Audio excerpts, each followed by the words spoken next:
A happy 20th birthday to the Nintendo DS. Originally designated as a third pillar between Nintendo's home consoles and traditional portables, this offbeat two-screen device would go on to be the second best-selling games console of all time, overtaking both these platforms quite handily. Today, the developer system remains an iconic piece of technology, and many of its once cutting-edge features have gone on to become ubiquitous. Touchscreens, microphones, and wireless communication. But to paraphrase the late Satoru Iwata, magic comes from the integration of hardware and software, and perhaps the best demonstration for what made the DS such a success is its library of games. Beyond Nintendo's reputable platformers and adventure games, the DS saw plenty of fantastic FPS and RTS adaptations, introduced visual novels to a wider audience, and popularized brand new daily ritual games like Nintendogs and Dr. Kawashima's Brain Training. Perhaps more than any that had come before it, the DS really could be a console for everyone. But if I had to choose one game that sums up its greatest appeal, I'd go with an unconventional choice.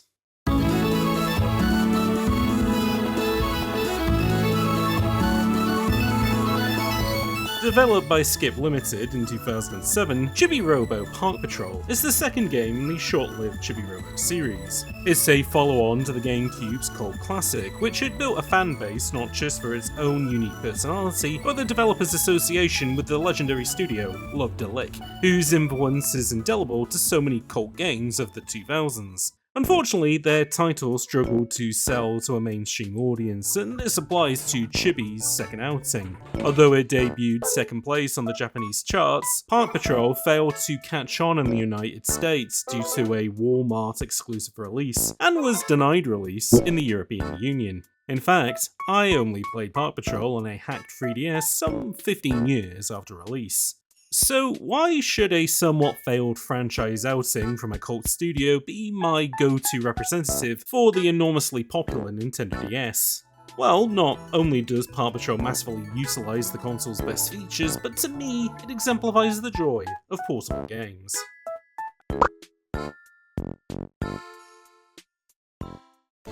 At its heart, Park Patrol is Pikmin meets Animal Crossing. As the titular and tiny automaton, your goal is to reintroduce an ecosystem back to a local park, one green plot at a time. The task is complicated not just by unexpected cartoon villains and their army of bulbous cretins, but by the sheer size of the whole world. Chibi-Robo is one of the few diminutive video game protagonists, joining the ranks of Nintendo's own Captain Olimar, the Prince of All Cosmos, Buzz Lightyear from the Toy Story 2 game, and the protagonist of 2022's Tiny Kin, another game that deserves its own short video.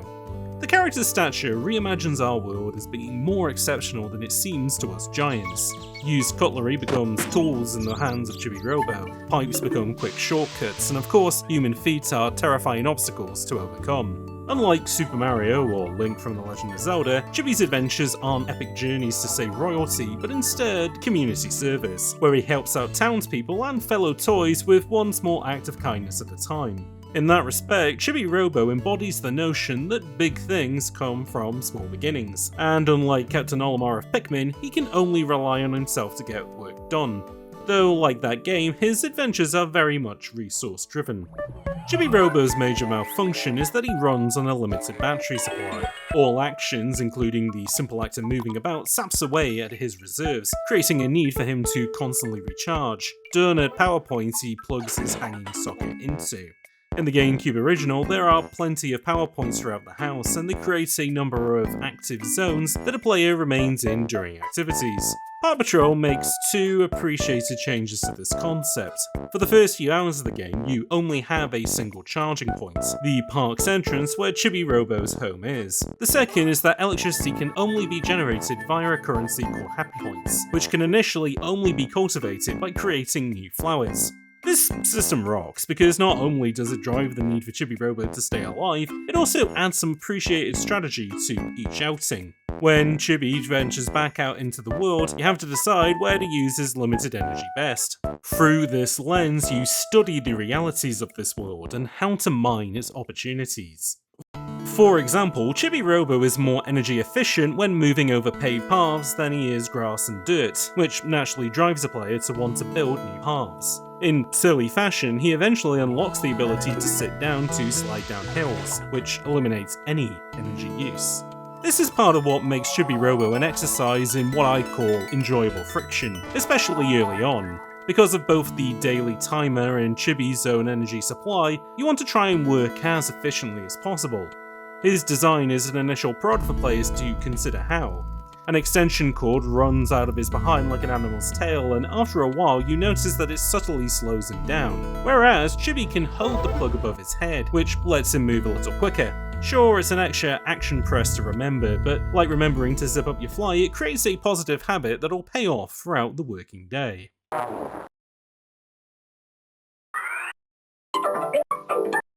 Drawing from Animal Crossing, Park Patrol finds its rhythms in daily ritual. In-game hours go by in minutes, and as time progresses, new opportunities open up. Eventually, that battery does expand, as do means to circumvent energy-sapping activities, giving you new means to tackle the environment. You aren't expected to rebuild a park in a single day, and as the adventure unfolds, you'll find more jobs to take on that'll benefit your quest to restore green spaces.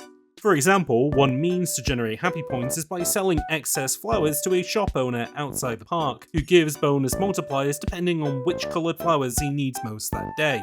This becomes another part of the strategizing and daily routine of Chibi-Robo, which plays well into the nature of its platform. Park Patrol's design works so well on the Nintendo DS because it is a portable console that naturally encourages smaller play sessions. Genres like visual novels and RPGs thrived on the system because, much like books, they could be left and picked back up throughout the day. Chibi-Robo uses his limited energy supply to shorten play sessions into loops. A player could decide to use their time to put in a few small jobs, or dedicate Chibi to a larger project that'll take a few in-game days to complete. And because progress is always being made, any strategy is completely appropriate for however long you have to play. While this makes Chibi-Robo a great portable game, it doesn't exactly strengthen the case for being a fantastic DS game, but fortunately, that means of maximizing your efficiency to fit in tight stints of play is baked into the whole experience, down to the very act of playing Park Patrol. Chibi-Robo also uses his lifeblood as currency to spend on new computer chips that create options for terraforming the park, adding new terrain or even water features. However, some chips unlock fun toys, like vehicles used to get around faster, or gadgets that open up new means to plant more flowers and generate happy points. What's neat is that these toys all use the Nintendo DS's touchscreen. Touchscreen gameplay is dedicated to 3D action, with all the face buttons dedicated to moving Chibi-Robo, and the shoulder buttons for performing contextual actions. These are mirrored controls, and using the face buttons like a D-pad is an appreciated concession for left-handed stylus users. They're also purposefully simple, so that the touchscreen can shine as an all-purpose transformable input. Touch is the game's most salient verb. Chibi can interact with objects of interest, but when a gadget is employed, the user interface instead emulates Chibi-Robo's movements and is a player's job to match them. It's an evolution on the big A button-driven actions of the GameCube original, but made more robust with the touch screen. For example, when Chibi-Robo waters plants, the player pushes their stylus up and down to pump out water from a soaker. When it's time for flowers to send out seeds, Chibi-Robo dances to a final track you must spin at a consistent RPM.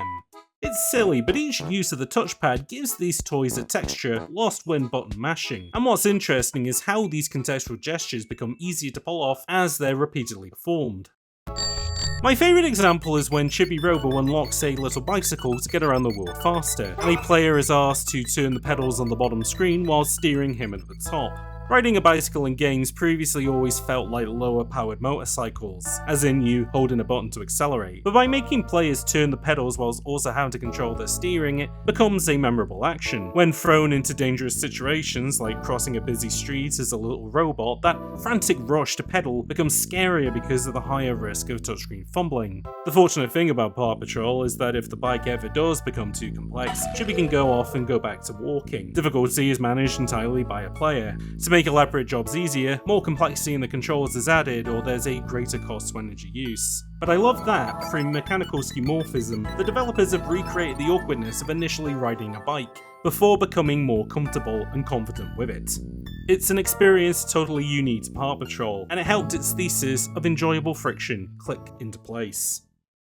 We often take interface design for granted, but it's something I'm completely aware of making a video on a DS game. To capture footage of Chibi-Robo, I used my graphics tablet in conjunction with an Xbox controller to simulate how I played the game on the 3DS.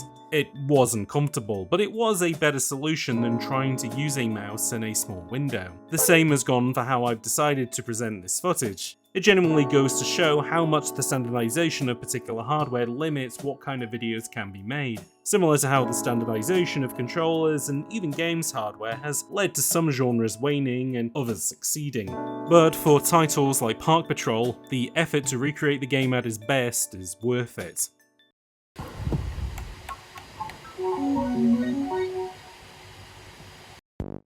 As portable games have split completely into either button or touchscreen driven experiences, developers aren't appreciating what a transformable area can do for conventional titles. Touchscreen experiences often rely on simple button presses, missing out on the magic of marrying gestures to an expected output. That's not the case with Chibi-Robo Park Patrol. Every little action you perform in game is something you can improve at. Eventually, like typing on a keyboard or playing a controller, you no longer need to look at your hands to see if you're doing it correctly. But unlike those devices, there's very little room for abstraction needed with a touchscreen display. If you see a cog, the natural inclination to turn it will be paid off.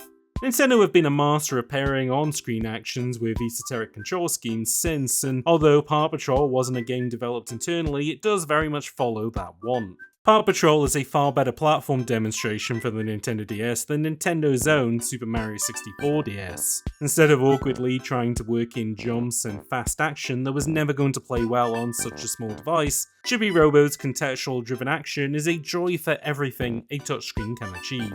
Like Mario's big 3D face did for the N64, Chibi's watering can and bicycle does here. While a small internal battery and touchscreen gadgets could become frustrating in a more serious title, what makes these elements work is the light tone of Chibi-Robo. As said earlier, Skip Ltd was founded by former Love Delic developers, a short-lived studio known for Moon Remix RPG Adventure. A little too ahead of its time, Moon would get the recognition it deserved decades later due to the massive popularity of Undertale, a title it directly inspired. Thanks to that game, Moon would get a new translation in recent years, introducing a new audience to LDL's kooky yet charming writing and world building. That spirit has permeated through nearly every future LDL game like Tulip, the Tingle RPGs, and Skip's own Captain Rainbow. But in Park Patrol, this tone is employed to give a small world a big amount of personality. Chibi is helped throughout the adventure by lost toys that all have their own unique quirks and problems he can solve. Some NPCs are incredibly dramatic despite their small stature, and even large human characters treat Chibi with respect for the work he's doing in the park. Despite the character not saying much, Chibi-Robo is an extremely likable figure who brightens everyone's day, even the game's small handful of oddball villains.